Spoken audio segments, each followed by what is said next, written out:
Fue un esclavo que desafió un imperio, un gladiador que se convirtió en rebelde, un tracio cuyo nombre aún resuena en los pasillos de la resistencia. Esta es la verdadera historia de Espartaco, una historia de libertad en un mundo construido con cadenas. Espartaco nació en Tracia, probablemente alrededor del año 111 AC. Su lugar de nacimiento exacto sigue siendo desconocido, pero las fuentes romanas confirman que era tracio. Tracia, una región que hoy abarca partes de Bulgaria, Grecia y Turquía.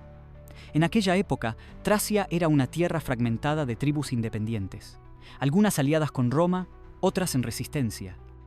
Hacia finales del siglo II AC, Roma había comenzado a absorber Tracia en su esfera mediante conquistas, diplomacia y alianzas forzadas. La expansión romana no solo se trataba de territorios, también de recursos y personas. Los prisioneros de guerra eran vendidos regularmente como esclavos.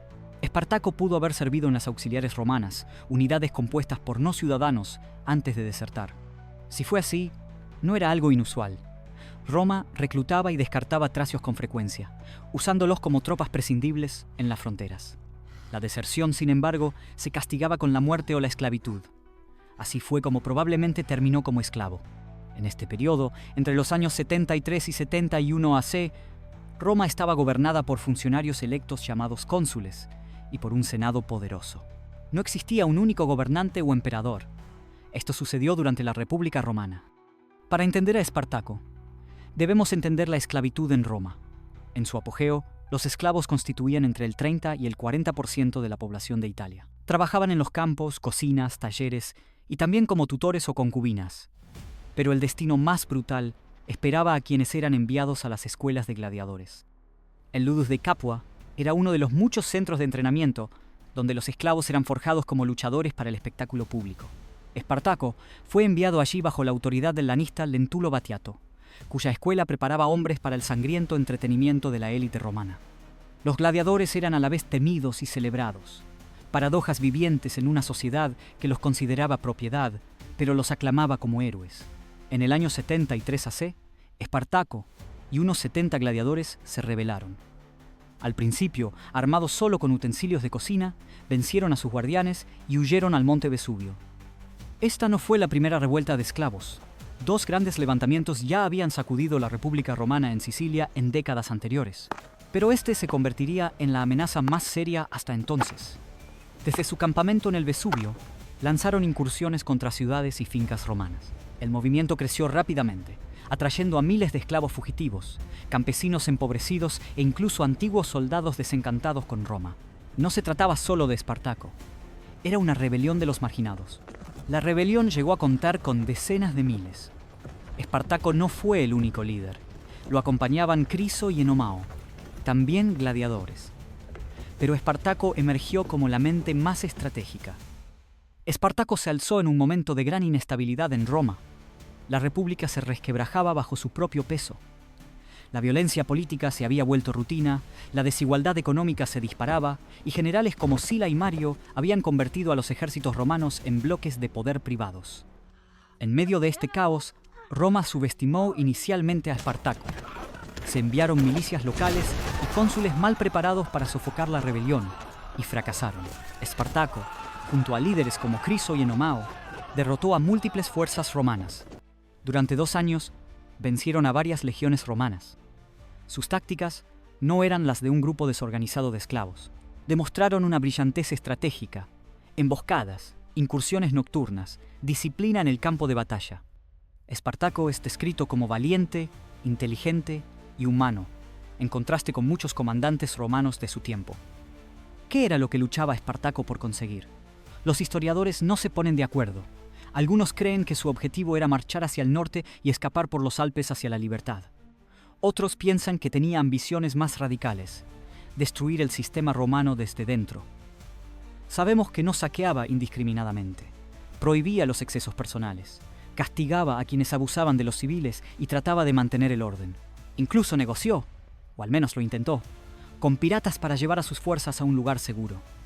Según Plutarco, Espartaco cerró un trato con piratas cilicios para transportar su ejército a Sicilia, una región con antecedentes de grandes revueltas de esclavos. Si lo hubiera logrado, podría haber reavivado la rebelión allí o usar la isla como base de resistencia. pero los piratas lo traicionaron. Tomaron el pago y se marcharon. El fracaso del acuerdo dejó a sus fuerzas varadas en el sur de Italia. Esto fue más que una huida fallida. Fue un punto de inflexión. Atrapado e incapaz de moverse, Espartaco perdió movilidad estratégica. Los romanos aprovecharon la oportunidad y lo encerraron con una enorme zanja y fortificaciones a lo largo de la península. La traición hizo que su derrota final fuera casi inevitable. ¿Fue un revolucionario? ¿Un pragmático? ¿Un luchador por la libertad? Las fuentes, escritas por las élites romanas, no nos dicen mucho, pero sus acciones revelan a un hombre profundamente estratégico, con conciencia moral y consciente de su papel simbólico. Plutarco menciona que Espartaco tenía una esposa, una vidente tracia que viajaba con él e interpretaba sueños y presagios. Ella creía que él estaba destinado a la grandeza. Su nombre, como el de tantas mujeres en la historia, se ha perdido. Pero su presencia nos recuerda que esto no fue solo una campaña militar, fue una historia humana. Los rebeldes no eran solo soldados, eran familias, amantes, camaradas, fugitivos, intentando construir algo más allá del alcance del imperio. Para el año 71 AC, el Senado entró en pánico. Entregaron el mando a Marco Licinio Craso, el hombre más rico de Roma y un comandante despiadado. Craso impuso una disciplina brutal sobre sus tropas, reviviendo el antiguo castigo de la decimación, donde cada 10º soldado de una unidad cobarde era ejecutado. Luego atrapó a las fuerzas de Espartaco en el sur, construyendo un muro masivo, un cerco a lo largo de la península italiana. Espartaco rompió el bloqueo, pero el tiempo se agotaba. Pompeyo, que regresaba de España, avanzaba desde el norte. La batalla final tuvo lugar cerca del río Silaro. Se dice que Espartaco mató a su propio caballo antes de la pelea, declarando que o ganaría o moriría como un hombre libre. Espartaco luchó con ferocidad y se cree que murió en combate, aunque su cuerpo nunca fue encontrado.